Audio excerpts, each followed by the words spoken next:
ஓம் குருவே சுவாமி குருவே கடவுளின் பெயரை சொல்லி அடிவரிடம் சொல்லுகிறேன் கேளும் சுவாமி. தேரிலில் வந்தவருக்கு சீரோன் கதை கேட்க அடியன் கணிப்படுத்த கைக்குப்பு நின்றேன் பாராய். முந்தி பிறந்தவனான் பூநூல் தரித்தவன் நான். சொங்கும் பறையினான் ஜாதிக்கெல்லாம் முத்தவர் ஜாம்பவன் நான். அரிநூல் பரிநூல் தரிநூல் தரித்தவர் ஜாம்பவன் நான். ஆணை ஏறி மாலை சூடி ரவிச்சந்திர மகாராஜன் அடிமுகொண்டவர் ஜாம்பவன் நான்.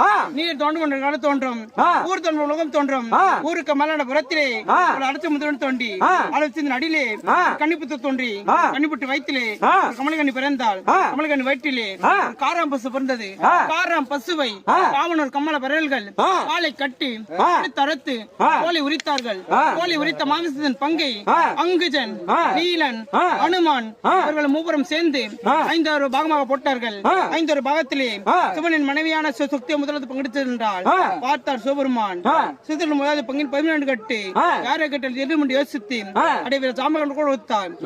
சேத்திர முதலாவது பங்கின் 14 கட்ட சாமி சாமி சேத்திர முதலாவது பங்கானதோ அதுவே மாமிசமானது. அது மந்திரம் கட்டவருக்கும் மந்திரம் கட்டவருக்கும் ஆயுதம் வந்திருக்கும் மகடிக்க மயம் சாமி என்று சொன்னான்.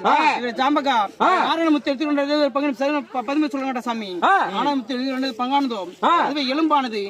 அது சீப்பாகும் சிவிடாகும் கட்டு வாழ்கின்ற பெண்களுக்கு எல்லாம் வரணும் சாமி என்று சொன்னான். இவர் ஜாம்பகா பிரம்மதன் எடுத்துக்கொண்ட 3வது பங்கின் 13 சொல்லுங்க சாமி. பிரம்மதன் எடுத்து 3வது பங்கானதோ அதுவே வாழானது. பரம்பலுக்கும் மூவர்களுக்கும் அருகே நின்று சாமி என்று சொன்னான். அடிவீர ஜாம்பகா நீ எடுத்து வைத்துக்கின்ற 4வது பங்கின் 11 சொல்லுடா சாமி. நான் எடுத்து வைத்துக்கும் 4வது பங்கானதும் அதுவே தோளானது. அது வாராகும் கடமாகும் அண்ண கயிறாகும் ஆசிக்க மேளமாகும் 1000 குதிரைக்கு பங்கிடும் சாமி என்று சொன்னான். இவை ஜாம்பகா யாருமே எடுக்காம இருக்கும் 5வது பங்கன் 11 சொல்லுடா சாமி. யாருமே எடுக்கும் 5வது பங்கானதும் அதுவே சாணமானது.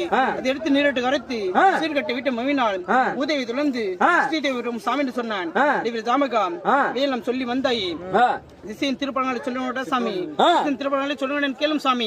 வடக்கே வல்லாளன் துறை, தெற்கே தேவரன் துறை, மேற்கே மல்லாளன் துறை, கிழக்கே ஜாம்பவன் துறை. அது என் துறை சாமி என்று சொன்னான். ஜாம்பகா முழுமை எடுத்து சொல்ல வேண்டும் சாமி. வடக்கே மகாபாரதம் பிறந்தது, தெற்கே ராமாயணம் பிறந்தது, மேற்கே தாங்கள் அழிந்தார்கள், கிழக்கே சங்கும் சாணகத்தின் பிறந்த சாமி என்று சொன்னான். கிழக்கே பிறந்த சங்கும் சாணகத்தின் 13 சொல்லுடா சாமி. பிறந்தவுடன் தாய்த்து புல்களுக்கு சாணகத்தையும் இறந்தவுடன் நீம சடங்கு செய்வதற்கு சங்கமே பிறந்த சாமி என்று சொன்னான்.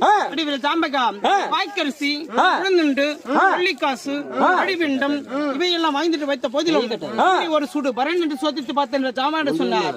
சாமி வாய்க்கரிசி முழுந்துண்டு கொள்ளிக்காசு வழிவிண்டம் இவையெல்லாம் வாங்கிட்டு வைத்த போதிலும் உடமைக்கு கட்டுப்பட்டிருக்கின்றன.